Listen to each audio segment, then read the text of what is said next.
Happy Saturday, folks. Just a quick video just showing this white stuff is actually the baby brine shrimp. And what's interesting, what I'm noticing, and there's an assassin right there, but what I noticed is the shrimp really get active and go after it. And there's so many baby shrimp in here, it's just unbelievable. It's really hard to camouflage in so well. But one thing I wanted to talk about, and I read an article last night in one of the hobby magazines about Amano. Amano has an article every month, and this one was really about how to trim certain style plants and what for optimal viewing. And some plants grow quicker than others. Some plants are really slow growers, like he references the Anubias and a lot of the ferns. So the Java fern is kind of a slow grower.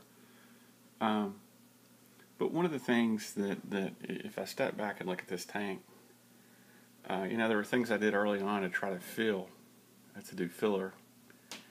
And I'll let you guess which areas of this tank I use plants to do filler with. I'm not sure about the moneywort in the back right corner, left of the Anubias. I don't know. I actually trimmed that out of the top, and I just thought, instead of throwing it away, I'll move it to here. But I honestly feel like the water sprite in this tank, or sorry, it's not the water sprite, it's the wisteria. I really like the wisteria here. It just gives a little flair. It gives the brown wood. There's a good contrast between the green and the brown. I love what these guys are doing, because this tank's, a small tank, so I don't want things that are just going to run all the way to the top and eat up the swim area and the viewing area. I want to give it depth. Because if you notice, like, some of these plants over here, I mean, even though this is a 120, that just looks crowded.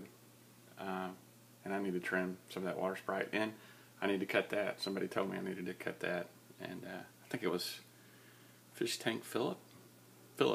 I can't. It seems like it was him. Anyway, I need to get on that. But and by the way, the trimming, you can see I got a new leaf growing on the lace plant, and I just put some food in here for these guys. And he's amazing color. Just keeps getting better and better. Really pretty fish. But the point, and I just wanted to do, look at that. The catfish keep rooting up the dwarf baby tear, or whatever, the baby tears, whatever it is. Since I've got roots exposed, they keep shoveling in there for food into that little area and uprooting, which is kind of interesting. But the thing that I wanted to show really is the challenge with the tank long term. It's almost like when you plant trees in a yard. You need to know what the maximum root structure, the height structure, and what it's going to look like, not when it's growing or when it's young, but when it's in its adult life. And plants are the same way. And they have an average height, and they're going to fill out and sprawl. I really so this dwarf sage, I'm really wanting it to sprawl. Same with the glosso, and it's doing pretty good. But this baby tear, whatever it is, I'm going to actually get some dwarf baby tear, and hopefully I'll get the right kind this time when they ship it. And I'm going to actually plant some of it next to that, just to see the difference for me. But curious what you guys think. I almost feel like I could pull this little sword right here out, get credit for it in my local fish store. Maybe pull that one out, that piece of wisteria, and definitely that wisteria right there. The rotella, I'm not sure if I like it there. I just wanted something that would kind of crawl up the back. Actually, I probably really like Bacopia right there, just because I think it's a prettier plant. I've got some Bacopia back here, and 3 Tubicon, I believe, is a person in Canada who, when I first saw it, I just thought, that's a really pretty plant. I'll try that, and you can see it growing back there, and it looks like the moneywort, but it's just got a lot more color. But anyway, just a quick update, and I appreciate everybody subscribing and watching, and I'm really getting discus envy. Beer Belly DK got some cobalt blue discus, and they're the most amazing looking fish. I was really thinking about, getting credit for this entire stock, just to put like maybe 4 in this tank, then a 120. But I'm going to let these guys hang out here and stick with them. And but long term, I definitely think I'll make this a discus tank. They're just a pretty fish. We'll see. We'll see. The thing about the discus is they usually like it a little warmer.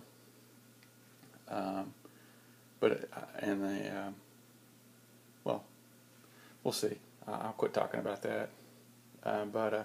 I have, for you guys who know how much I dislike snails, I actually did let this guy survive, and I'll let it stay in the tank. But all these other ones are kind of out of here, and I don't really have a snail problem in here, which is interesting. But I have a lot of fish that'll probably eat baby snails or definitely go after snail eggs. I just find it interesting that I never really had a snail bloom in here, but I had a lot of, predators, so to say, in here. But in here, I didn't have anything, and the snails just took over, which is kind of interesting. But next video I have, I'll probably be sending you guys a picture of this tank, minus a lot of plants, and just trying to let it grow out. Really love that Nano Anubias. It's just a lot of character. So, and I like how this is crawling on the wood. And the Java fern has rooted here. It's Vindalov, I think, or something like that. But anyway, and then I actually hid some crypts back here in the back in the shadow because I wanted them to fill that area, and they're not a highlight plant.